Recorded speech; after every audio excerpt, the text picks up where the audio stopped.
Boa tarde a todos. Vamos então retomar os trabalhos. Vamos só aqui tirar o microfone para não fazer asneira no computador outra vez. Vamos então agora dar início à mesa Fatores Vitais para o Sucesso das ULS e eu chamo a doutora Margarida França, que vai moderar. A doutora Margarida é Presidente do Conselho de Administração da Unidade Local de Saúde da região de Aveiro, pós-graduada em Administração Hospitalar e mestre em Gestão e Economia da Saúde.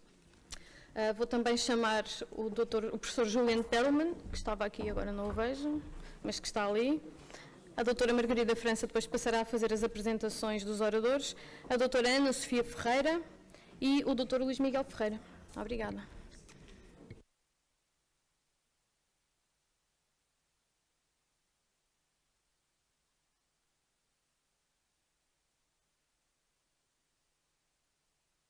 Já está. Está? O som já está a funcionar. Muito boa tarde a todos. Vamos lá ver se acordamos depois do almoço. E este painel, tenho a certeza que vai agitar as águas e que nos vai despertar o interesse. Eu tenho o grato prazer de apresentar aqui alguns amigos, cujos trabalhos já conheço há longos anos, embora sejam mais novos que eu, qualquer coisa, não é? Mas é com muito prazer, Sr. Professor, que nós temos aqui em Aveiro, o professor Julian. É atualmente professor catedrático da Escola Nacional de Saúde Pública, como sabem, a Universidade Nova de Lisboa, e vice-presidente da Comissão de Avaliação de Tecnologias da Saúde. Foi entre 2018 e 2020 coordenador da estrutura de missão para a sustentabilidade do Programa Orçamental da Saúde, e lembro-me muito bem das nossas reuniões. Doutorado em Economia, com mais de 100 publicações em revistas científicas indexadas, principalmente nos temas da avaliação de tecnologias e políticas de saúde, desigualdades e saúde e no acesso aos cuidados de saúde, financiamento e prestadores de saúde. Ainda membro do corpo editorial da BMC Public Health e membro da Associação, da direção da Associação Portuguesa de Economia da Saúde.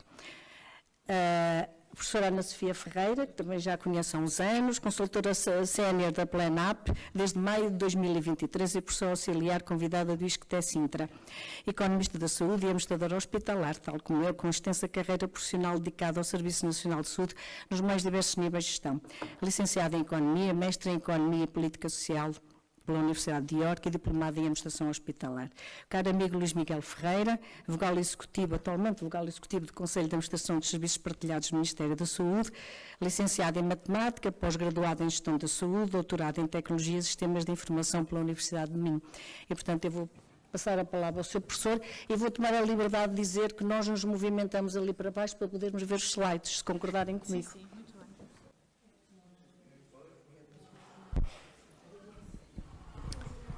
Bem, então, muito boa tarde a todos e com muito gosto que estou aqui, muitas caras conhecidas, é um grande prazer estar aqui convosco.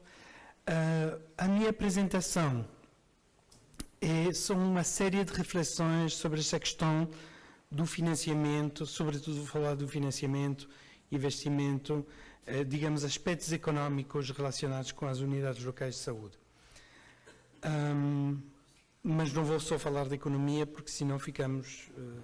é demasiado pouco para este tema. Só falar da questão económica. Eu penso que com a questão económica não conseguimos ter uma visão suficientemente abrangente sobre esta questão.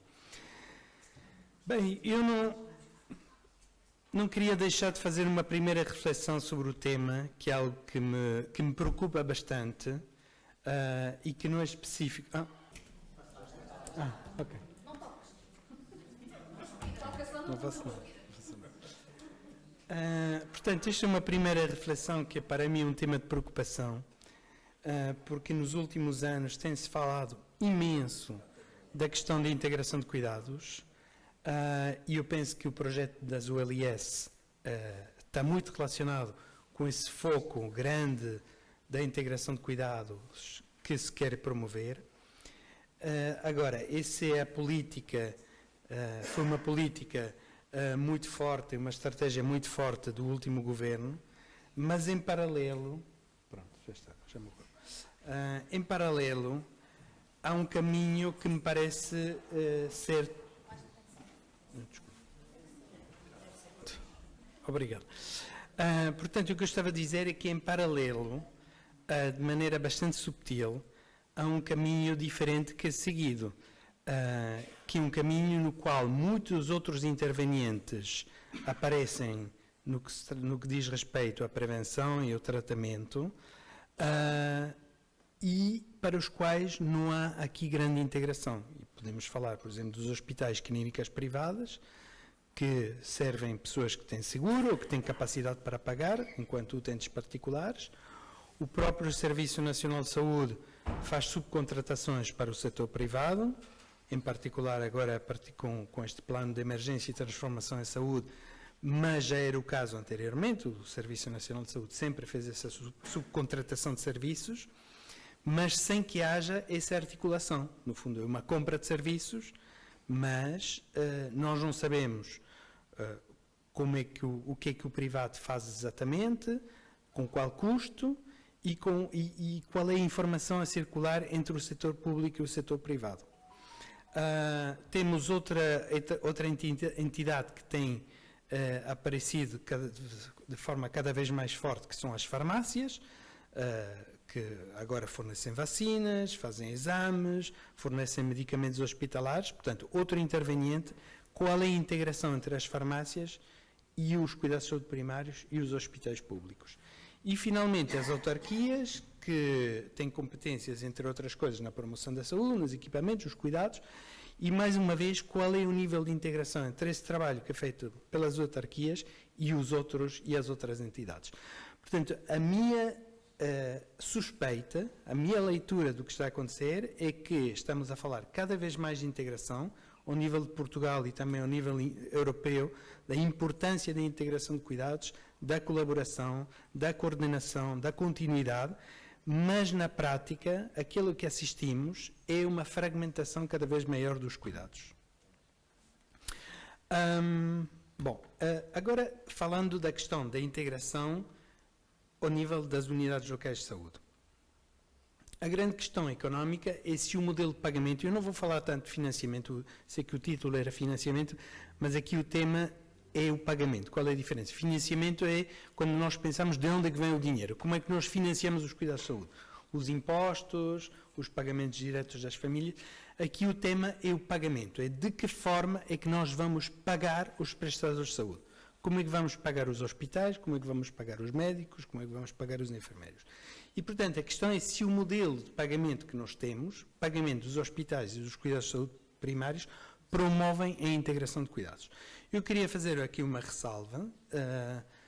Enquanto economista da saúde, eu sou plenamente consciente que estas questões de financiamento e pagamento são apenas uma pequena parte do problema. E quando nós falamos de integração de cuidados, há outros aspectos que são tão ou mais importantes que a questão do pagamento, que é a questão da governação, a questão da liderança, a questão de como é que se organizam as práticas clínicas, qual é o contexto social, político, também económico. Ou seja, eu penso que a questão do financiamento, do pagamento é importante, é uma condição necessária para as coisas correrem bem, mas não é suficiente. Portanto, às vezes os economistas têm esta tendência para pensar que através das questões do financiamento e pagamento conseguimos resolver os problemas. Não é de todo a minha opinião. Eu vou falar deste tema porque é aquele que eu conheço um pouco melhor, mas não podemos perder de vista o conjunto dos elementos. Bom, se nós falamos, começando, quais são as formas de pagamento? Antes da reforma, antes das unidades locais de saúde, eu vou falar exclusivamente das unidades de saúde familiar de tipo B, porque agora são aquelas que estão a ser generalizadas, não é? Portanto, são aquelas que nos interessam. Qual tem sido, ao longo dos anos, o modelo de pagamento das USFB? Os médicos, portanto, têm o seu salário, tabela de rendimento habitual, têm uma componente de capitação, eles são responsáveis por uma lista de utentes e, quando ultrapassam o número máximo de utentes na sua lista, recebem um valor adicional e têm tido, sobretudo, uma componente de pagamento pelo desempenho, através de uma carteira adicional de serviços, onde há um pagamento pelo desempenho relacionado com boas práticas em determinadas áreas, como o seguimento das crianças, das grávidas, seguimento dos hipertensos e seguimento dos diabéticos, essencialmente. Se nós pensamos em termos económicos, quais são os incentivos que são criados por este modelo de pagamento? De facto, para estes para esta carteira adicional de serviços, para estes doentes, ou para estas pessoas com estas necessidades, diabéticos, hipertensos, crianças e grávidas, existe claramente um incentivo para manter, para tratar desses utentes nos centros de saúde, na USF, em fazer alguma prevenção e assegurar alguma continuidade de cuidados. Para estes casos. Para os outros casos, aqueles para os quais não existe este pagamento adicional, pode haver um menor interesse nessas opções de retenção, prevenção e continuidade, podendo haver alguma tendência em focar-se exclusivamente ou de maneira preferencial nesse tipo de utentes, sendo que as outras patologias têm menos peso, para os quais poderá haver alguma tendência em referenciar esses casos. E um modelo também muito focado numa série de boas práticas de seguimento destes doenças crónicos, que dá muito menos peso a toda a componente do seguimento das situações agudas, das respostas a situações agudas. O pagamento por capitação, o facto de haver um pagamento por a lista de utentes que o médico tem, também pode criar um incentivo em focar mais a prevenção, ou seja, eu tenho uma lista de utentes e, obviamente, é muito mais proveitoso para o médico que esta lista de utentes esteja, do fundo, controlada e não doente, do que ter que recebê-los, porque senão a lista torna-se incomportável, não é? E ter que tratá-los. Ao nível hospitalar, antes da reforma, tivemos um modelo de orçamento global. Esse orçamento global estava baseada e continua a estar baseada na negociação de um determinado nível de produção. Portanto, os hospitais têm que produzir um certo número de consultas, de internamento, hospital-dias, para algumas doentes, para algumas situações como o VIH, o cancro, ou esclerose múltipla, tem uma meta em termos de números de doentes a ser seguidos, e, portanto, essas metas, em termos de produção, são negociadas. E uma vez que são negociadas, há um orçamento que é associado a essa produção.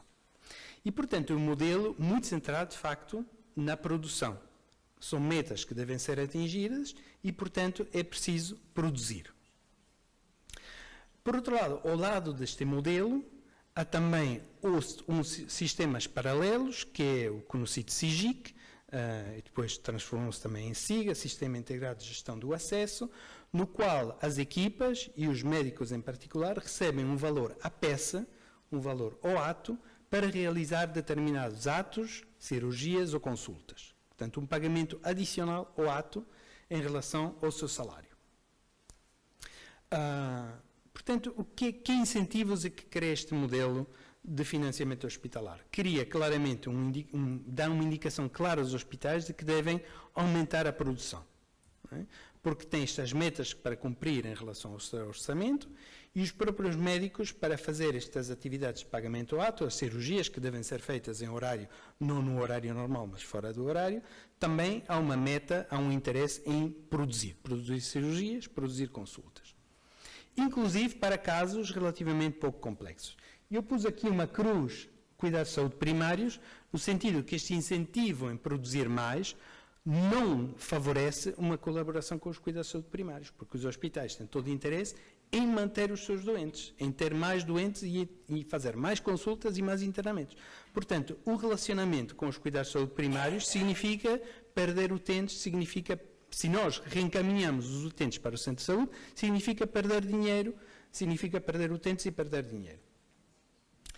Há, no entanto, um interesse em limitar as urgências, porque nos últimos anos as urgências são pagas não em função do número de pessoas que vão às urgências, mas na disponibilização do serviço de urgências e, portanto, preferimos evitar demasiadas urgências e, nesse sentido, pode haver um interesse, aí a seta verde, em colaborar com os cuidados de saúde primários. No entanto, este modelo hospitalar muito centrado na produção vai levar os hospitais a focar essencialmente a questão do tratamento e não a questão da prevenção, porque no fundo mais eles fazem, mais eles tratam, mais ganham. E portanto o objetivo não é prevenir e evitar utentes ao máximo, é tratar as pessoas quando estão doentes. Bom, depois da reforma, o que é que acontece?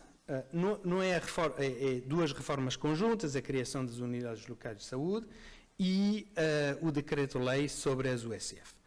É um modelo no qual os cuidados de saúde primários estão integrados na unidade local de saúde e, no fundo, não muda muita coisa no modelo de pagamento das USF tipo B. Continua a ter o salário, continua a ter a capitação, tem uma componente de pagamento pelo desempenho que continua a depender de uma carteira adicional, mas, adicionalmente, de um índice de desempenho das equipas. Esse índice de desempenho das equipas, além daquele que já falei, do seguimento das grávidas, crianças, hipertensos e diabéticos, passa a ter indicadores sobre os internamentos evitáveis e sobre a resolução de situações agudas.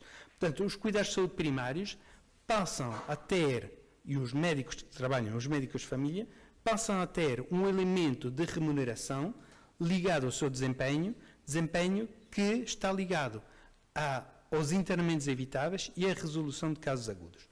E, portanto, aqui, pela primeira vez, começamos a ter realmente na remuneração dos médicos um elemento que os incentiva realmente a se ligar ao hospital. Não é? Porque a partir do momento que mais eles evitem internamento e mais eles resolvem situações agudas, melhor o seu desempenho e, portanto, melhor o pagamento. Será que continua a haver interesse em referenciar os outros casos? É uma questão que é duvidosa, não é? Aí a questão do aumento da lista e da prevenção também vai depender dos valores que são pagos. É ao nível da ULS que a mudança no financiamento, no pagamento, é mais forte. Porque as ULS, em vez de ser pagas essencialmente em função de um orçamento que depende da produção de atos, internamentos e consultas, passam a ter como elemento central um pagamento por capitação. Pagamento por capitação, o que é que significa? Significa que o hospital fica responsável, a ULS, fica responsável por uma área geográfica. Não é? Portanto, pelas pessoas que vivem numa determinada área e recebem o seu orçamento em função do número de pessoas dessa área. Que eles façam muitas consultas, poucas consultas, muitos internamentos ou poucos internamentos, o orçamento é este. Porque eles são responsáveis, são pagos por ser responsáveis dessa população. Independentemente desta população ir ou mais ou menos ao hospital. Continua, no entanto, a haver um pagamento em função da produção, no sentido de dizer, eu penso que aqui o sinal é claro, quer dizer, nós, a população, queremos uma garantia de acesso, queremos que se continuem a realizar as cirurgias o mais rapidamente possível e, portanto, não podemos deixar cair esta cenoura, não é, da produção. E, portanto, no orçamento dos hospitais continua a haver essa dimensão do pagamento pela produção, através de uma produção mínima que é contratualizada, e continua a haver o pagamento ato, que era o tal SIGIC, não é, que agora está também integrado de maneira muito clara no plano de emergência e através dos pagamentos dos médicos que trabalham em centros de responsabilidade integrados. Portanto, no entanto, o elemento central aqui passa a ser a capitação. A partir do momento em que eu sou responsável pelos utentes, pelas pessoas de uma área geográfica, eu tenho todo o interesse em fazer prevenção e a tratar os doentes de forma mais antecipada possível. Porque não é fazendo tratamentos complexos a que eu vou ganhar dinheiro. Portanto, os tratamentos complexos e caros vão representar um encargo muito importante para os hospitais que não vai ser financiado pelo Governo, que não vai ser financiado pelo Estado. Só me vão pagar em função da minha área geográfica e, portanto, tenho todo o interesse em tratar os doentes mais cedo e, eventualmente, focar na prevenção. E, a partir daqui, a ligação com os cuidados de saúde primários parece mais óbvia, que os hospitais têm todo o interesse em trabalhar em conjunto com os cuidados de saúde primários, porque são eles que vão acompanhar os doentes, ainda quando não estão numa situação mais grave, e são eles que vão fazer a prevenção. No entanto, continua a haver esse elemento muito forte ligado à produção, não é? Através do SIGIC e todas estas medidas que estão a ser tomadas. Portanto, uma leitura crítica desta situação.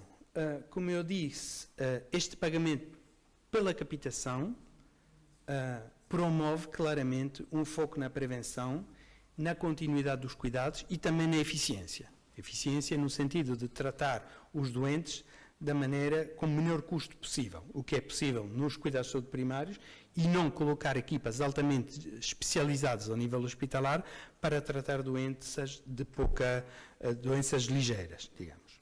Portanto, é um modelo que realmente favorece a colaboração com os cuidados de saúde primários. No entanto, o pagamento ao ato sai reforçado destas últimas medidas do programa de emergência. O que me parece de uma certa maneira incontornável, a partir do momento em que parece que a grande preocupação da população é ter acesso rápido aos cuidados de saúde, percebe-se que haja esta vontade de manter esse incentivo em fazer consultas, em fazer cirurgias em particular. Não é? E, portanto, esse é um modelo que continua a ser focado na produção e que não vai ser muito favorável à ligação com os cuidados de saúde primários. O modelo de uso das USFB foi ligeiramente alterado através dos seus indicadores relacionados com os internamentos evitáveis, relacionados com o tratamento de agudos. Será que isso é suficiente para os cuidados de saúde primários terem interesse em colaborar com os hospitais? É uma questão que nós podemos colocar.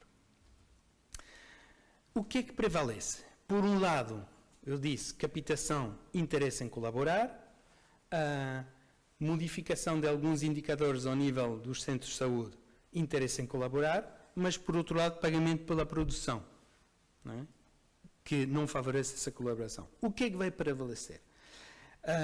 Eu tenho uma leitura um pouco pessimista sobre o que está a acontecer, sobre estes indicadores, sobre estes incentivos que são por vezes contraditórios.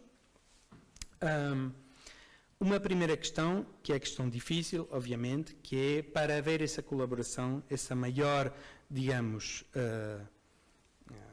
sinergia entre cuidados de saúde primários e hospitais, revisão dos percursos clínicos, protocolos de referenciação, seguimento de casos em conjunto, etc., é um trabalho pesado, não é? É um trabalho pesado que requer muitas reuniões, que requer modificar práticas clínicas muitas vezes instauradas, criadas há muitos anos, e, portanto, um trabalho difícil. Enquanto nós vemos, pelo que me contem, eu não trabalho no meu LS, que há uma série de passos que foram dados porque eram indispensáveis, como, por exemplo, tudo o que era administrativo, não é? A ULS tem que tratar dos vencimentos que antes eram tratados pelas ARS, as compras que eram tratadas pelas ARS, portanto, esse processo administrativo, a ULS está a fazer esse passo. Em relação às alterações de práticas clínicas, é um trabalho de mais longo prazo, que é difícil e que nem sempre será feito. Por outro lado, é óbvio que, e eu repito isso, há uma pressão muito forte para haver uma garantia de acesso rápido. E este plano, que é o plano de emergência, não é? Quando o governo decide que um plano vai ser um plano de emergência, significa que é uma situação de emergência, não é? E, portanto, reforça esse sentimento de que as pessoas estão à espera de uma resposta e que as pessoas estão muito aflitas e em situação de desespero porque não têm resposta. Não é? E, portanto, a tónica foi colocada de maneira muito forte nesta situação de emergência, que é preciso responder muito rapidamente a necessidades de doentes que estão à espera. E, portanto, toda a ideia da colaboração entre centros de saúde e da integração de cuidados é dito que é muito importante, mas depois o plano de emergência é vamos dar uma resposta rápida a utentes que estão em espera cirurgia oncológica. Não é? Vamos criar centros de atendimento clínico. O que é que eu fiz agora? Pronto. Parece que alguém não está a gostar do que eu digo.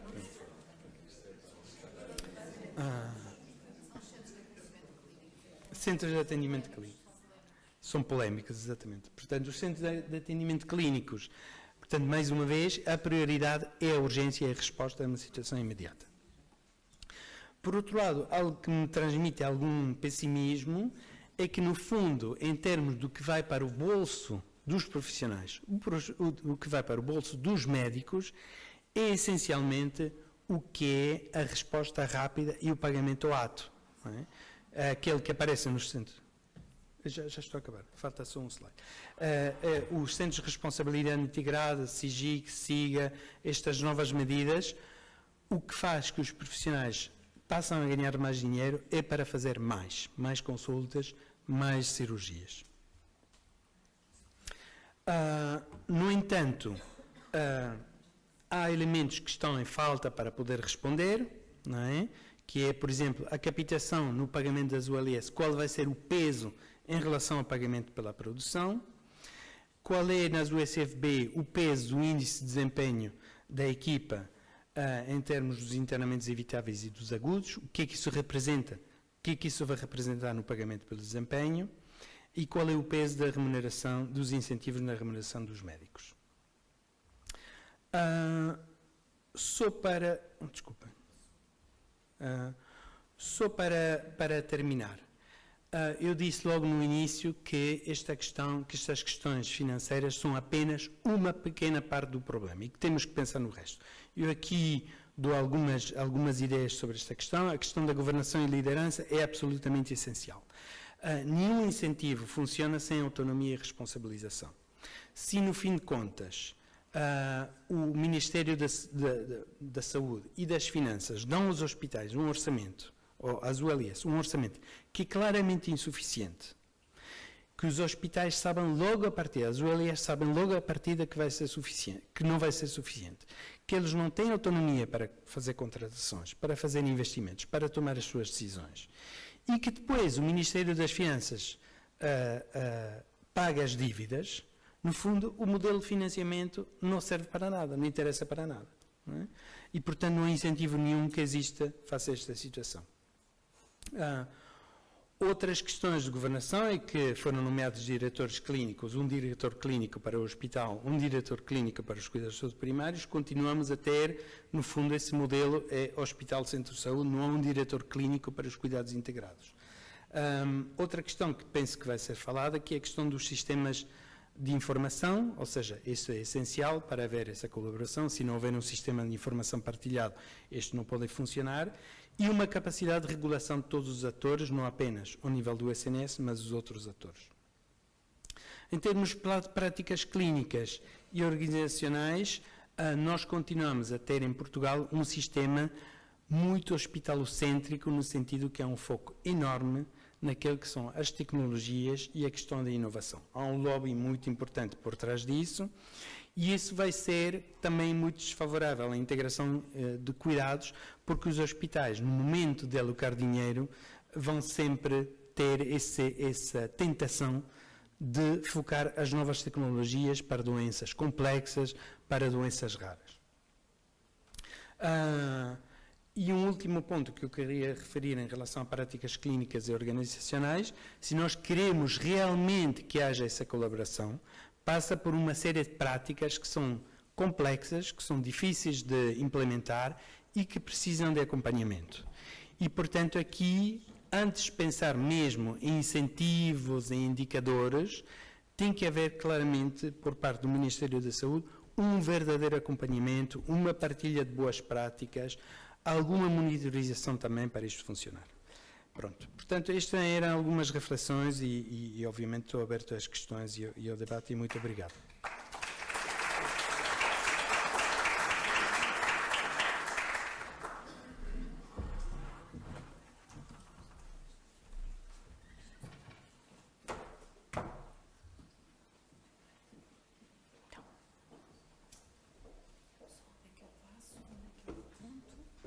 Pode ser logo aqui. Dá para passar no apontador ou não? Ele está na... É esta, não é? Tá, é aqui o apontador. Pode usar aqui. Pode-se pôr aqui. Como é que eu passo no apontador? Pode para a frente, para trás. Apontar aí. Ok, muito bem. Vou pôr aqui para o lado se quiser. Boa tarde, ouvem-me bem? Sim? O meu nome é Ana Sofia Ferreira, vou falar um bocadinho aqui sobre questões relacionadas com os recursos humanos e de que forma e por que motivo é que as questões do planeamento estratégico, que parecem tão abstratas, são tão importantes para a concepção de políticas de recursos humanos ao nível das entidades locais. Não é? Muitos de vós provavelmente não ouviram falar do PLANAP. O PLANAP é um organismo relativamente recente. Eu sou administradora hospitalar de origem, sou economista da saúde e estou no SNS desde 2004, há 20 anos. Estou emprestada, estou em comissão de serviço no PLANAP apenas há um ano e, na verdade, foi das primeiras vezes na minha vida que tive algum tempo para refletir sobre aquilo que andei a viver nos últimos 20 anos. O que propunha hoje, muito rapidamente, em termos de agenda, dar-vos nota de porque é que o PLANAP aparece relacionado com este tema da qualificação da gestão estratégica de recursos humanos na área da saúde. Fizemos uma pequena radiografia dos instrumentos de planeamento em Portugal e depois fizemos, sobretudo, um macro-estudo que caracteriza a nossa Health Workforce, não é? As características básicas da nossa força de trabalho, e detectou uma enorme desigualdade regional e uma enorme diversidade naquilo que é a realidade do Serviço Nacional de Saúde. E isso sim é relevante para as unidades locais de saúde e, enfim, e para políticas ao nível local.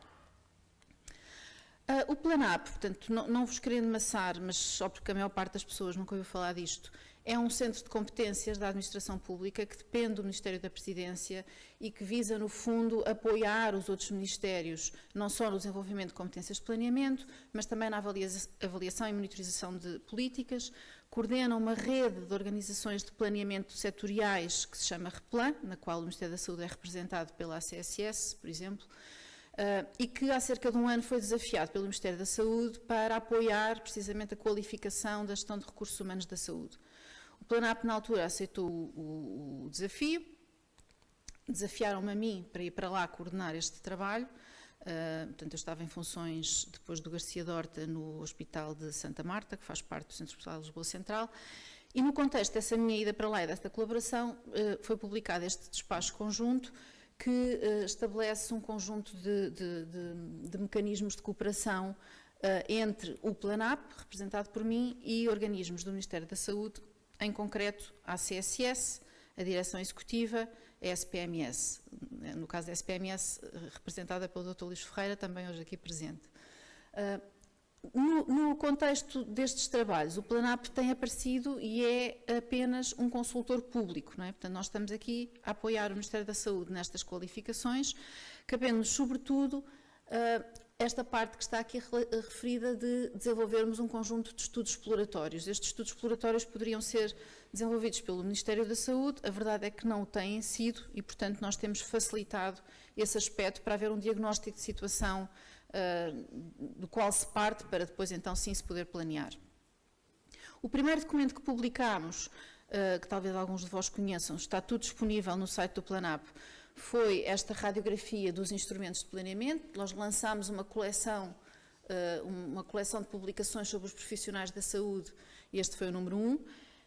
Este documento essencialmente faz duas coisas. Uma, consubstancia o que é planear recursos humanos em saúde. Planear recursos humanos em saúde não é uma coisa abstratosférica, é uma coisa muito objetivável, feita em muitos países, de acordo com metodologias perfeitamente estabelecidas e que, no fundo, identifica 2 ou 3 aspectos. Temos que saber prever necessidades em saúde, temos que saber prever quais são os recursos humanos necessários para satisfazer essas necessidades em saúde, quer em quantidade, quer em competências, e temos que ter presente que este planeamento tem que ser um planeamento de equipas e multidisciplinar. Não faz sentido falarmos em planear médicos ou em planear enfermeiros, não é assim que se trabalha. Depois podemos ter um bloco operatório que até tem cirurgião, mas não tem anestesista, ou tem cirurgião e anestesista, mas não tem enfermeiro, porque o enfermeiro foi trabalhar para o hospital privado ao lado, e, portanto, nós temos que planear equipas e temos que ter sistemas de retenção que sejam multidisciplinares.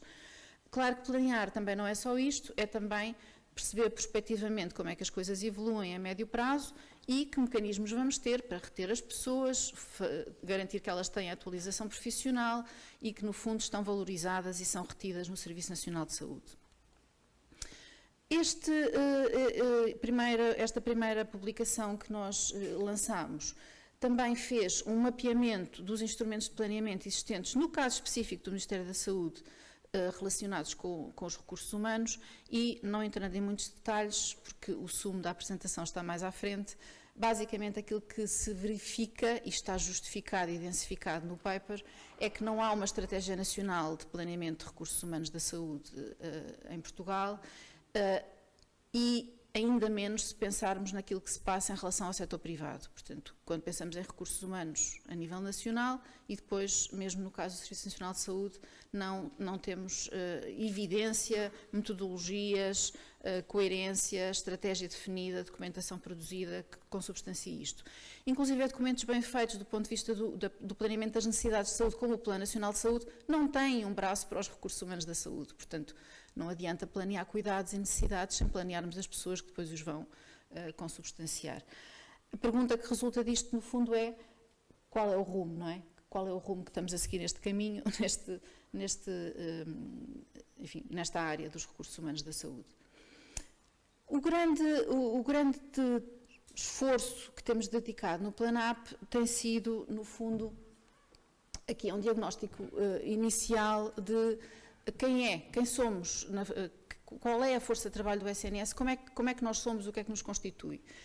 Também porque havia uma ideia inicial, há cerca de um ano, de lançar um Policy Dialogue nacional com o apoio da Organização Mundial de Saúde. Eu mesma cheguei em Copenhaga a reunir com o Dr. Thomas Zapata, que é o responsável regional da OMS Europa, porque havia a ideia de lançar um processo de repensar o planeamento com todos os stakeholders envolvidos em Portugal nesta área e envolvendo o setor privado, naturalmente, as ordens e por aí fora. Para isso era preciso um grande diagnóstico inicial e daí também o estímulo para estas publicações. Nós publicámos já estes 2 estudos, talvez vários de vós os conheçam. Este é um macro estudo de 100 e tal páginas com imenso detalhe. O outro é um trabalho mais pequenino, que saiu também aqui a propósito de 1 de maio, sobre a questão da representação feminina na liderança. E todos eles, tudo o que temos publicado, está disponível, aberto, downloadable, em dashboards, em que podem cruzar a especialidade, o enfermeiro, com a região, com o setor produtivo, com o grupo etário, com o género, e, portanto, explorem e usem, que acho que é informação muito útil para quem investiga nestas áreas. O que é que este... Basicamente, agora, aquilo que eu vos vou falar tem a ver com alguns aspectos aqui deste grande trabalho. O que é que nós temos ouvido dizer nos últimos anos, repetidamente em Portugal, e que é factualmente observável? Os recursos humanos no SNS têm crescido. É verdade, os recursos humanos no SNS têm crescido, isso é absolutamente inquestionável. No PLANAP, aquilo que nós fizemos foi converter sempre número de profissionais em equivalentes a tempo completo. Não faz sentido planear cabeças, faz sentido planear tempos de trabalho, e é assim que se faz em termos internacionais. Portanto, nós trabalhamos sempre com esta variável ETC. Aquilo que nós percebemos é que o número de profissionais vai aumentando, mas o número de ETCs cresce a um ritmo inferior, ok? Há uma fase de crescimento forte anterior ao Covid, que teve também a ver aqui com a alteração do período normal de trabalho, com o regresso às 35 horas, portanto é um crescimento um pouquinho aparente, em termos de cabeças, porque em termos de período de trabalho serviu para compensar um pouco isso. Temos uma grande aceleração na altura da pandemia, mas temos uma clara desaceleração e, em alguns grupos profissionais, até estagnação no pós-Covid, que é bastante preocupante. Detalhando isto por grupo profissional, aquilo que o estudo percebeu e avaliou e quantifica é que o crescimento é transversal aos diferentes grupos profissionais, bastante mais intenso no caso dos enfermeiros e dos médicos especialistas. Há aqui uma questão também, todavia, que eu ainda não referi, que é, nós trabalhamos com dados do RHV, portanto com dados do payroll, não é? da folha de salários do SNS, não estamos a incluir dados do setor privado, porque eles não estão disponíveis para serem trabalhados. E houve também uma incorporação nesta série dos recursos humanos que entraram quando as PPPs de Braga, Vila Franca de Xira e Loures passaram a EPE, ok? Portanto, há, digamos assim, dois ou três enviesamentos quando dizemos que os recursos humanos têm crescido. Por um lado, houve o efeito da redução do período normal de trabalho, por outro lado, houve o efeito da incorporação dos recursos humanos das PPPs. como estava aqui referido, e por outro lado houve este efeito aqui da alteração do período normal de trabalho que aconteceu mais ou menos aqui, ok? Portanto, há aqui estas questões que têm que ser tidas em conta. Quem somos nós no Serviço Nacional de Saúde? Em primeiro lugar, somos uma mulher, ok? Somos uma mulher. Além de sermos uma mulher, somos uma enfermeira. Quase 80%. Somos uma enfermeira relativamente jovem, mas já não tanto quanto em período de envelhecimento, em fase de envelhecimento. Os dados evolutivos que podem consultar no estudo depois demonstram-no claramente. Somos trabalhadores dos cuidados de saúde hospitalares. Okay? Vejam aqui a percentagem. Ai, peço desculpa, queria o apontador. Vejam aqui a percentagem, praticamente 80% nos cuidados de saúde hospitalares, o que piorou, se quisermos qualificar desta maneira, durante o período. Somos de nacionalidade portuguesa, portanto, o Serviço Nacional de Saúde não recorre a políticas migratórias como recorrem outros sistemas de saúde, a imigração qualificada para se dotar e se reforçar na sua prestação de cuidados.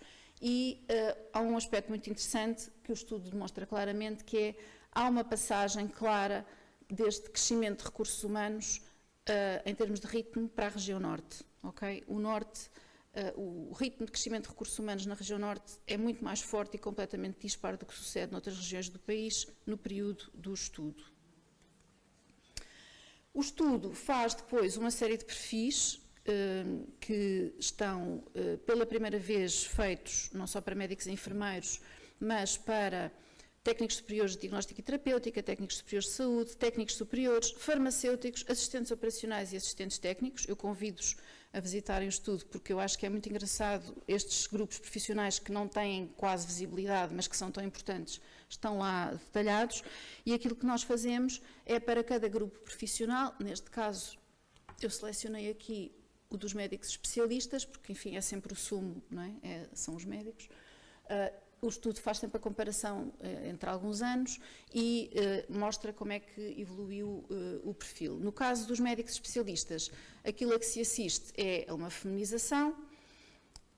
É o único grupo em que há algum rejuvenescimento, já vamos ver isso.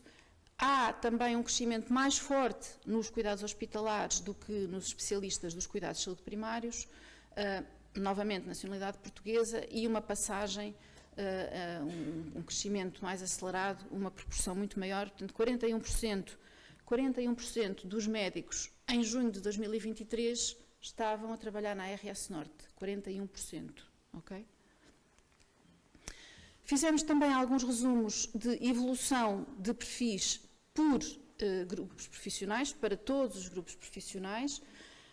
Esta evolução, aquilo que faz é mapear, portanto, no ano inicial e no ano final, enfim, marcadamente algumas características.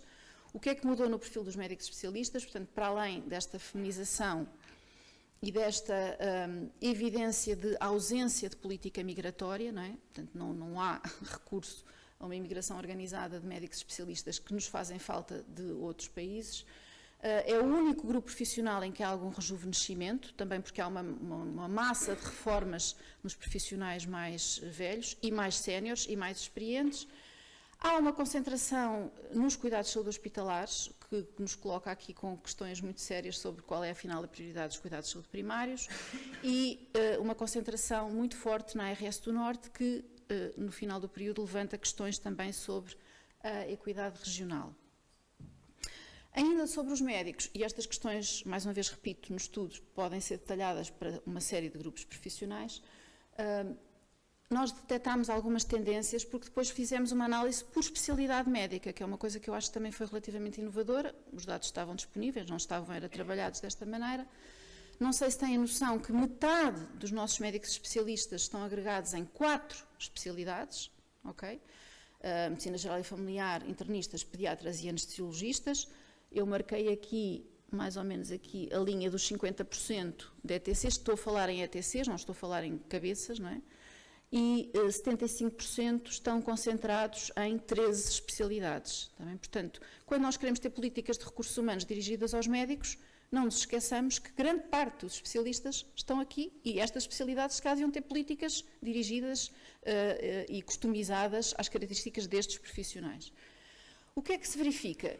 No período em causa, que é um período relativamente curto, a variação dos ETCs por especialidade é completamente dispar, entre setores e entre regiões. Okay? Não há qualquer coerência, harmonia entre estas realidades. Há um crescimento muito mais intenso dos especialistas nos cuidados hospitalares do que nos cuidados de saúde primários. Nos cuidados de saúde hospitalares, as 6 especialidades médicas mais prevalentes, que são, no fundo, metade dos médicos, registram grandes disparidades regionais na sua variação.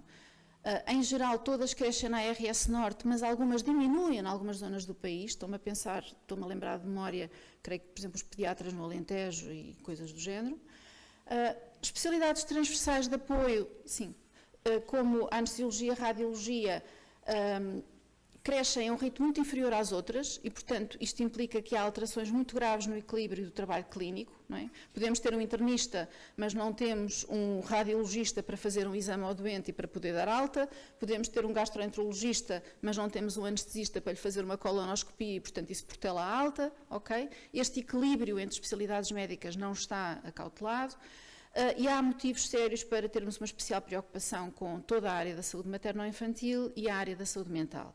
Mais uma vez, aquilo que ressalta do estudo é que, se ele existe, não se percebe qual é o rumo que tem sido seguido. Densidades populacionais. Não podemos esquecer-nos que os recursos humanos do Serviço Nacional de Saúde, e, enfim, do país em geral, existem para prestar cuidados a pessoas. As pessoas estão distribuídas no território. O território tem densidades de recursos humanos face à população muito diferentes. E foi isso que nós quisemos analisar.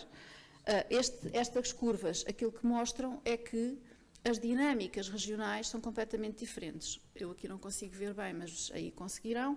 Portanto, nós temos claramente, destacadamente, e em qualquer topo, em qualquer pódio, a região centro, muitíssimo bem dotada de recursos humanos em saúde, face à população de que dispõe, por comparação com as outras regiões, e temos cá em baixo, marcadamente também, LVT, muito aquém dos recursos humanos de que as demais regiões dispõem. Portanto, sempre que falarmos das dificuldades da LVT, talvez convenha começarmos a ter isto em conta, ok? Não se podem realmente fazer omeletes sem ovos. Nós temos, ao longo do período, um crescimento muito marcado dos recursos humanos face à população na RS Norte. A região de Lisboa concentra a maior percentagem de residentes, mas apresenta sempre, desde 2018, a menor densidade de recursos humanos do SNS. E notem que, no final do período, Lisboa está com níveis de recursos humanos face à população ainda inferiores, ou seja, com cerca de 3 ou 4 anos de atraso, à pior região. Ok? 3 ou 4 anos de atraso. Isto levou-nos a calcular, enfim, de forma um bocadinho simplista, mas que deu algumas primeiras páginas de jornal, que quantidade de profissionais precisaríamos para equalizar as regiões em termos de densidade populacional, e daí aquelas primeiras páginas que surgiram, que faltavam 14 mil, 15 mil enfermeiros e não sei quantos mil médicos. Portanto, isto está em ETCs, transferindo para cabeças, são cerca de 3 mil médicos divididos entre cuidados primários e cuidados hospitalares que eram precisos para equalizar as regiões. Eles fazem falta sobretudo em Lisboa, nós fizemos isto por região. No caso dos médicos de medicina geral e familiar, seriam cerca de 900 médicos, transformando isto em profissionais e não em ETCs, e fazem falta sobretudo em Lisboa. No caso dos enfermeiros, também dividimos em cuidados hospitalares e cuidados de saúde primários, temos qualquer coisa como 14, 15 mil enfermeiros e também, mais uma vez, é a região de Lisboa que apresenta mais carências, ok? Portanto, a mensagem que eu queria transmitir aqui hoje é que a distância entre aquilo que é o crescimento nacional e as realidades locais e regionais é abissal e não melhorou, ok? Só para, e desculpem, eu sou gestora, de vez em quando há um bocadinho de corporativismo que tem que ser aqui metido. A força de trabalho do SNS no que toca aos gestores, há uma coisa que nós detectámos no outro segundo estudo, que eu acho que é particularmente interessante. Nós, peço desculpa, fomos analisar a proporção de cargos de liderança portanto, catalogados como cargos de liderança, seja liderança intermédia, seja liderança de topo, no Serviço Nacional de Saúde e comparámos-la com a média do setor empregador, que é calculada pelo INE. Aquilo que se verifica é que no Serviço Nacional de Saúde há muitíssimo menos cargos de liderança face à população governada, digamos assim, do que no resto da economia portuguesa. E daí as dificuldades que todos nós sentimos nos hospitais, nos organismos centrais, de que é preciso fazer coisas e não há quem faça, de que é preciso refletir sobre os assuntos e não há tempo para refletir, de que é preciso fazer planeamento e não há pessoas para planear, e, portanto, isto cria dificuldades enormes, porque a desadequação da estrutura gestionária é brutal. As questões de género deixo para o paper, ok? Àqueles que se interessarem. Para concluir, Margarida, são mesmo os meus 2 últimos slides. Que questões é que nós temos que levantar quando falamos em planeamento estratégico de recursos humanos em saúde? Começar pelas necessidades em saúde. Nós planeamos recursos humanos para prestar cuidados. Nós não podemos abrir vagas nas universidades porque as universidades querem abrir vagas e porque há professores para dar aulas. Nós temos que abrir as vagas em função das necessidades das pessoas que precisam daqueles profissionais. Isso não está a ser feito dessa maneira. Portanto, esse é o ponto de partida. Quantas pessoas precisamos em termos de recursos humanos da saúde e com que perfil de competências face às necessidades da população? Quais são os gaps que existem em quantidade de profissionais e em especialização desses profissionais? Não é? Estamos com uma população envelhecida, não falamos em geriatria, não falamos em reabilitação, não falamos em terapia ocupacional. É disso que precisamos. Temos que passar a garantir que é isso que informa e determina as vagas no ensino superior e na investigação científica. Neste momento não é, ok? Isto é objetivo, não é opinativo, está explicado no trabalho. Portanto, como é que combatamos estes gaps? Com mais formação, com imigração qualificada? Porquê é que não falamos em imigração qualificada? Porquê é que isso é um tabu no nosso país? Uma discussão que está atrasada há 20 anos em Portugal, o skill mix das profissões, não é? Nós não estamos a ter um skill mix profissional nem racional, nem inteligente, nem equilibrado, desperdiçamos competências de enfermeiros, sobrecarregamos os médicos com tarefas que não cabem aos médicos e por aí fora. Por fim, as pessoas que trabalham no SNS têm o direito e nós temos o dever de garantir que elas estão felizes e que estão atualizadas e que têm saúde no seu trabalho, não é? Nós não podemos sair do nosso trabalho doentes, como tantas vezes saímos, e em burnout. E a questão que para mim é o elefante na sala, e eu peço desculpa, mas para mim é realmente o elefante na sala, ainda por cima é um elefante que todos nós mais ou menos nos esforçamos por fazer de conta que ele é invisível, e ele não é invisível, ele esmaga-nos. Como é que vamos resolver a coexistência do nosso SNS sobrecarregado com um setor privado que é legitimamente, face às regras de que dispõe, fluorescente, mas que na área dos recursos humanos está em completa competição por recursos humanos escassos, raros e caros, não é?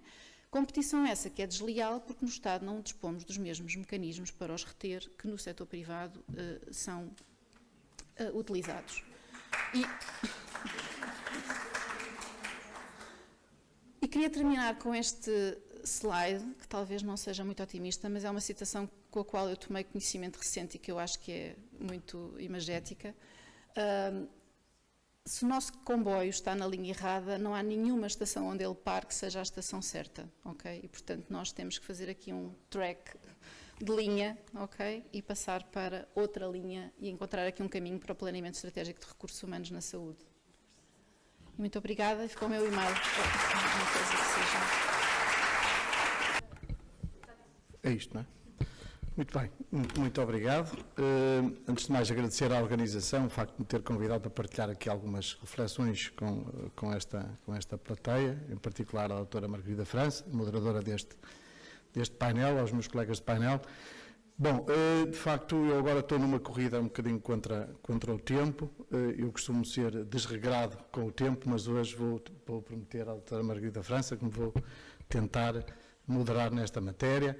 Queria aqui passar a falar um bocadinho da SPMS, que assume uma relevância particular naquilo que são os sistemas de informação, que agora com um boost acrescido com verbas do PRR, 300 milhões de euros para podermos tratar da obsolescência de alguns sistemas que gravitam em torno deste ecossistema. A questão da utilização dos dados, do apoio à decisão e da própria capacidade computacional que todos os dias vai avançando. Falar um bocadinho de inteligência artificial, muito pouco, porque não vou ter tempo, certamente, e algumas inquietações com o impacto que está a ter o mundo de hoje, as angústias que vivemos no setor da saúde e que vão ter impacto no setor da saúde e na saúde de todos nós, na minha tem, pela via da angústia gerada. Historicamente, os sistemas de informação têm proliferado e de forma que, em alguns casos, enfim, obrigam ou originam a criação de algumas ilhas. Os hospitais, os cuidados de saúde primários foram criando os seus próprios sistemas de informação. A SPMS, eu recordo, que é uma entidade que tem apenas 14 anos. É evidente que a SPMS tem tido um papel muito relevante naquilo que são os sistemas de informação dentro dos hospitais, mas dentro dos hospitais e dos cuidados de saúde primários existem muitos outros sistemas e a questão da interoperabilidade, que eu falarei um bocadinho mais à frente, tem alguma razão de ser no momento de hoje. Mas, e isto, a realidade é o que é, e a questão é, com o que temos, o que é possível fazer e o que é que está a ser feito pela SPMS. Como disse há pouco, o emaranhado que existe dentro dos hospitais é imenso, dentro dos cuidados de saúde primário, dentro das ULS, que agora assumem um novo desafio, que também já foi aqui falado, que é a integração de cuidados, que obriga também à integração de sistemas, e isto é um desafio imenso que tem cá dentro. Aqui um exemplo, em qualquer área dentro, por exemplo, de um hospital, há sistemas para fazer tudo, desde logo nesta questão da admissão, há uma componente mais administrativa, há uma questão muito relevante, que são os vários sistemas que os profissionais utilizam para gerir o dia-a-dia, por exemplo, num contexto da admissão, e depois tudo o que é a interação profissional doente dentro dos hospitais e dos cuidados de saúde primários, a questão dos registros clínicos, a questão do processo clínico eletrónico único, também tentarei falar, se tiver tempo, um bocadinho mais à frente, e depois todas as ferramentas associadas àquilo que aquilo que são os atos clínicos e complementares de apoio à atividade clínica dentro de uma organização de saúde. E depois a questão é como é que internamente estas informações todas que vão sendo geradas, e hoje o nível de nós gerarmos informação, tendo os nossos smartwatches, estamos sistematicamente a gerar informação, a questão da hospitalização domiciliária, a telemonitorização dos doentes, ou seja, há vários canais de entrada de muita informação, de muitos dados dentro do hospital, e a questão, ou dos cuidados subprimários, das ULS, e a questão é como é que se cria valor com esses dados, muitas vezes oriundos de ferramentas que são incompatíveis, que não falam umas com as outras, e depois as organizações têm muita dificuldade interna de compilar a informação. A doutora Ana Sofia fez um estudo absolutamente fantástico sobre aquilo que são os recursos humanos no setor da saúde e certamente teve imensa dificuldade na recolha de informação, nomeadamente em alguns setores, já para não falar desta dualidade público-privado, ou setor social também, para agudizar a questão, que é muito difícil conseguirmos dados para apoio à decisão, que no fundo é o tema desta questão. Atualmente, obviamente que os sistemas tentam fazer aquilo que nós muitas vezes usamos e dizemos de forma detalhada, que é colocar o cidadão no centro. E o cidadão nem sempre chega aos hospitais, muitas vezes reduz-se aos cuidados de saúde primários, está em sua casa, muitas vezes tem que recorrer aos cuidados continuados, está, enfim, a interagir com o Serviço Nacional de Saúde e com o Sistema Nacional de Saúde permanentemente, geram-se dados e o desafio é como é que nós de facto conseguimos manter este desígnio, que é colocar o cidadão no fundo. Como disse há pouco, o emaranhado, a dimensão da complexidade do setor da saúde é absolutamente gigantesca. Ou seja, nós temos a questão legislativa, ou seja, sai muita legislação focada no setor de saúde, muitas vezes em meses de pouca diferença sai alguma legislação que contraria a anterior, ou seja, isto é um mercado bom para os gabinetes jurídicos, mas certamente que complicam todos os dias o trabalho das pessoas que estão nos hospitais e nos cuidados de saúde primários. A questão das entidades de tutela, recentemente tivemos a criação da direção executiva, mais uma entidade que existe no setor da saúde, para além de todas as outras, parece que vão ser extintas agora, a intenção é extinguir, e isso já está há algum tempo em cima da mesa das ARS, e o sistema vai ter novamente que se adaptar a esta nova realidade, porque muitas das competências foram absorvidas não só para a direção executiva, mas para as próprias unidades locais de saúde.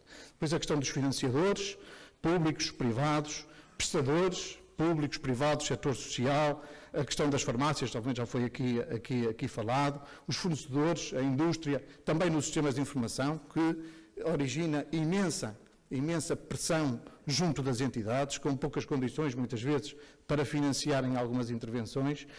A questão dos reguladores, uma dimensão muito importante, e na área dos sistemas de informação é algo que o país tem que aprofundar, e depois grupos de pressão, como todos nós temos acompanhado ao longo da nossa vida. Depois, enfim, a dimensão da complexidade do próprio sistema. Há pouco falei da interoperabilidade, da questão do modelo de governação, da arquitetura de sistemas, integração europeia, que também nos obriga a tomar algumas medidas de compatibilização com aquilo que são as diretrizes europeias.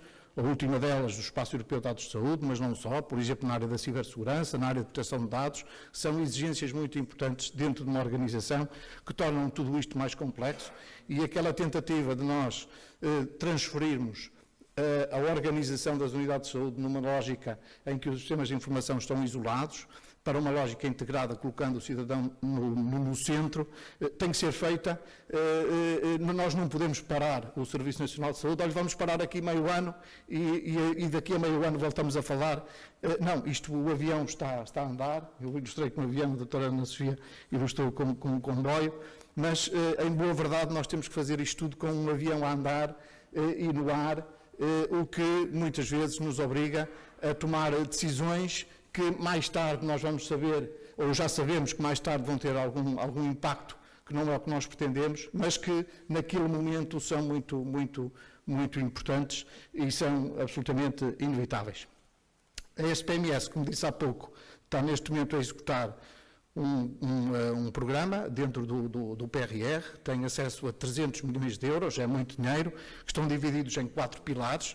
Primeiro, a questão das infraestruturas. É evidente que as unidades de saúde, para poderem trabalhar, têm que ter boas máquinas, bons servidores. O posto de trabalho dos médicos, dos enfermeiros, tem que ser um posto, e da componente administrativa, tem que ter bom desempenho. Recentemente foi concluído um processo de entrega aos cuidados de saúde primários de cerca de 16 mil postos de trabalho. Vamos fazê-lo também nos cuidados hospitalares, isso é muito relevante. Mas depois também a questão do data center, que está a ser também com as novas exigências também na área da cibersegurança e da segurança dos sistemas, que também estamos a investir bastante nesse sentido. A questão do cidadão, para facilitar o seu acesso com novas funcionalidades, o portal do SNS reforçado, a app do SNS 24, a prestação de cuidados à distância também, a linha do SNS 24 com novas respostas e que está neste momento a ter, por exemplo, um papel muito relevante para retirar doentes da urgência, ou melhor, evitar que os doentes cheguem à urgência, e estão a ser desenvolvidos alguns projetos nesse sentido. Para os profissionais, é evidente que são muitas as ferramentas, muitas delas da SPMS, que estão a ter também um upgrade tecnológico, mas é evidente que os profissionais precisam de ter também sistemas integrados que possam facilitar o seu trabalho. Essa é uma das componentes muito relevantes. E a questão dos dados, o Data Lake, que nós estamos também a criar, que no fundo a ideia é concentrar no mesmo local os dados que vão sendo gerados por todo o Sistema Nacional de Saúde, incluindo privados e o setor social, para que depois possam ser utilizados em utilização primária, utilização secundária, para efeitos também de investigação, e é muito importante que se consiga colocar num único local esse projeto. E depois o repositório central da MCDTs, que é também um desígnio muito importante. Hoje os convencionados, para poderem ser ressarcidos da despesa que vão gerando no momento da conferência de fatura, já têm que enviar os resultados em PDF, ou seja, que estão disponíveis no registro de saúde eletrónico do próprio utente, na app, mas a ideia é que as imagens também fiquem, ainda que numa lógica que poderá ser uma lógica federada, o sistema vai ser preparado também para estar preparado para essa lógica de funcionamento. É um projeto bastante importante. É evidente que a SPMS, muita coisa daquilo que acontece, às vezes a SPMS, justa ou injustamente, é culpada por tudo. Sempre que acontece, quando o sistema vai abaixo de um determinado hospital, a culpa é da SPMS. Nós estamos preparados, eu costumo dizer que a SPMS é o saco de boxe. Nós estamos preparados, temos consciência disso mesmo, da responsabilidade que temos, mas muitas vezes, injustamente, as coisas saem culpando a SPMS e muitas vezes as coisas acontecem dentro da própria unidade de saúde. Mas, de qualquer forma, a SPMS assume as suas responsabilidades, há muitas coisas a fazer, muitos desafios a enfrentar, quer na parte de infraestrutura, quer na própria componente de prestação de cuidados. O ecossistema dos sistemas de informação da SPMS é bastante vasto. Nós temos criado e temos trabalhado muito a questão da interoperabilidade. A questão da interoperabilidade é absolutamente crucial para que os sistemas, não só os do ecossistema da SPMS, mas também os externos, a SPMS deve cada vez mais focar a sua ação naquilo que são a definição de normas, de standards, para que depois o setor privado, que também é muito agressivo na disponibilização de ferramentas que são utilizadas nos hospitais, em nome da sua própria autonomia, devem a seguir as regras para que possam ser incorporados neste ecossistema também com ferramentas da SPMS. Depois há aqui a questão dos standards, o HLS 7, isso é uma questão mais técnica, mas é importante que se definam standards para que o mercado também perceba o que é que internamente é utilizado e que condições vão ter para poder incorporar as suas ferramentas no ecossistema dos sistemas de informação. As ULS vieram criar um novo desafio. A ULS, por exemplo, de Matosinhos já tinha encontrado uma solução, não de uma solução única, mas uma camada intermédia de interoperabilidade que permitisse que os cuidados de saúde primários e os hospitalares falassem um com o outro, e nós neste momento na SPMS estamos primeiro a trabalhar a interoperabilidade para a interligação dos dois sistemas, mas a ideia, através do S-Clinic, do S3 e depois da incorporação de outras soluções tecnológicas, que eu não vou aprofundar por falta de tempo, mas de qualquer modo a ideia é tentar criar cada vez mais um sistema que sirva a um profissional de saúde que trabalha numa OLS, quer seja nos cuidados de saúde primários, quer nos cuidados hospitalares, e que possa obter a informação que é gerada em relação ao utente. Nesta senda do PRR, estamos a evoluir tecnologicamente ferramentas que têm um desempenho muito relevante no sistema, mas que tecnologicamente utilizavam tecnologia, passa a redundância, bastante obsoleta, a PEM 2.0, exames sem papel 2.0, a PEM hospitalar, RNU 2.0, RNP 2.0, o RENTEV, enfim, há um conjunto de ferramentas. Também a questão da Business Intelligence, há pouco falava de dados, é importante os profissionais terem acesso aos dados, e volto a sublinhar uma ideia que a doutora Sofia falava há pouco. Um hospital não são só médicos, não são só enfermeiros, não é só o fenómeno da prestação direta de cuidados. Um hospital e os cuidados primários, uma ULS, hoje precisa de ter profissionais bem preparados para tratar dados, para otimizar informação, cruzar informação, disponibilizar informação, ao quem decide, aos decisores, um apoio forte à tomada de decisão, para que sejam tomadas boas decisões. Claro, numa lógica preditiva, ou seja, nós percebemos para onde é que vamos em várias áreas, e para isso precisamos de dados com qualidade, mas também numa lógica de resposta direta a um problema que esteja a ocorrer neste sentido. O modelo de desperdício está a ser muito trabalhado no CCM SNS.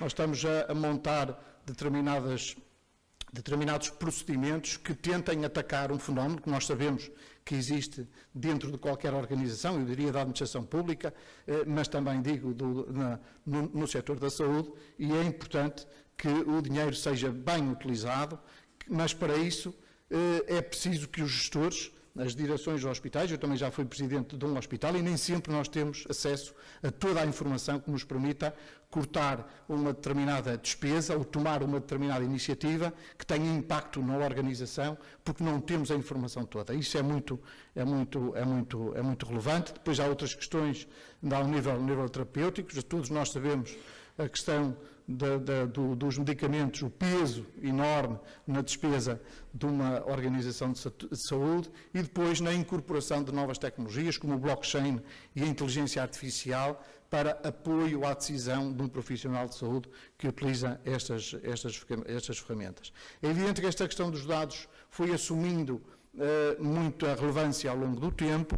O primeiro computador, o ENIAC, que só fazia por segundo 5.000 adições, 357 multiplicações, e pesava, aqui está para aí algures, pesava umas boas toneladas. O primeiro disco duro, imaginem lá, que tinha a capacidade de 5 megabytes. Hoje, quando nós tiramos, como a nossa colega que tirou agora uma fotografia, a fotografia que tirou, certamente tem um peso maior de que 5 megabytes, mas este é o primeiro disco. Isto avançou muito rapidamente, não são muitos anos quanto isso, porque hoje qualquer smartwatch, qualquer smartphone ou qualquer computador portátil pesa muito menos, felizmente, mas tem uma capacidade de processamento muito grande, e isto não acaba aqui, porque quer o sistema científico, quer o setor empresarial, tem acesso hoje a capacidades computacionais que nós ainda estamos nem sequer a meio. É muito difícil prever, mas quando falamos de computação quântica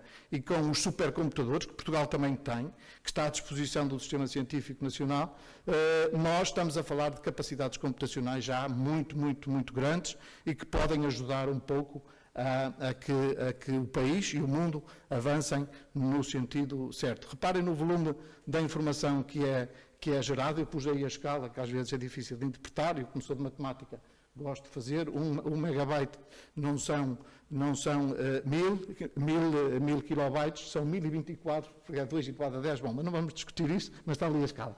Entretanto, estima-se que em 2025 são 181 zettabytes de informação que vão estar à disposição, e depois isto também cria outros problemas, a questão energética, a questão da sustentabilidade também energética dentro das organizações, que também é muito relevante. Depois, a capacidade que todos nós temos para gerar dados dentro de nossas casas, e eu gosto sempre de mostrar esta fotografia, já mostrei ontem naquela sessão em que participamos, que é a minha última aquisição lá em casa, a Air Fryer, que eu consigo controlar, eu consigo cozinhar com o meu telemóvel, o que é absolutamente fantástico. E nós também, ao mesmo tempo, estamos a gerar informação, estamos a gerar dados, que depois podemos ou não utilizar. E o que faziam os hospitais e as organizações no passado é que geravam muitos dados que eram arrumados em servidores e não serviam para nada. E hoje a ideia é como é que nós pegamos nesses dados para criarmos valor e para mudarmos os nossos processos, os nossos procedimentos e melhorarmos as nossas casas. Em Portugal, o Big Data, a grande utilização de dados,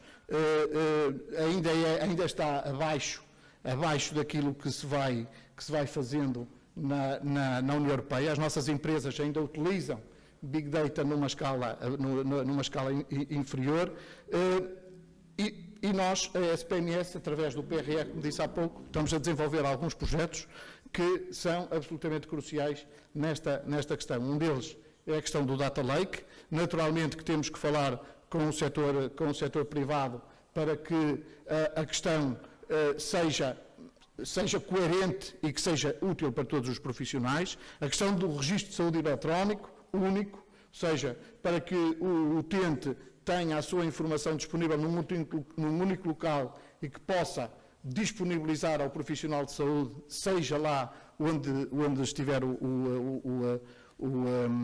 o profissional de saúde, e depois a plataforma central da MCDTs, que vos falava também há pouco, que é uma questão irrelevante. Muito pressionados pelo Espaço Europeu de Dados de Saúde, que vem criando também algumas regras, algumas normas e algumas exigências para Portugal, porque há muita desta informação, nomeadamente em 6 áreas que estão ali descritas, tem que ser partilhadas no contexto da União Europeia. Tinha aqui agora só uns slidezinhos sobre inteligência artificial, que eu não vou falar, mas queria só passar aqui para a frente e dar, já com a pressão da doutora Margarida França, com aqui algumas inquietações, muito rapidamente. Primeiro, a questão do acesso. Nós não nos podemos esquecer que o retrato é este. Nós, todos aqui nesta sala, certamente somos utilizadores de internet, mas o panorama não é este. Em países em que o rendimento mais baixo são 27% os utilizadores de internet e de tecnologia, e a questão do acesso é muito relevante. Portugal está nos 85% de utilizadores, mas isto é a média nacional, mas quando olhamos para os mais velhos, a utilização de internet são apenas 52%, e o país tem que olhar para este aspecto, porque há muitos serviços de saúde que hoje são também prestados através de canais telemáticos. A questão das qualificações, que é incontornável. Nós, em cidadãos com qualificações mais elevadas, estamos acima da Europa na utilização de tecnologia, mas para os menos qualificados, que são a maioria dos portugueses, estamos abaixo. Outra questão muito relevante, estou a acabar, faltam 3 slides, que é o crescimento vertiginoso da inteligência artificial. Vejam que isto foi um quadro que mostra o número de meses em que uma determinada aplicação atingiu os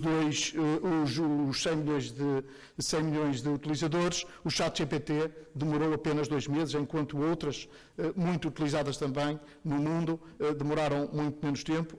O desafio da cibersegurança é um desafio muito relevante para as organizações.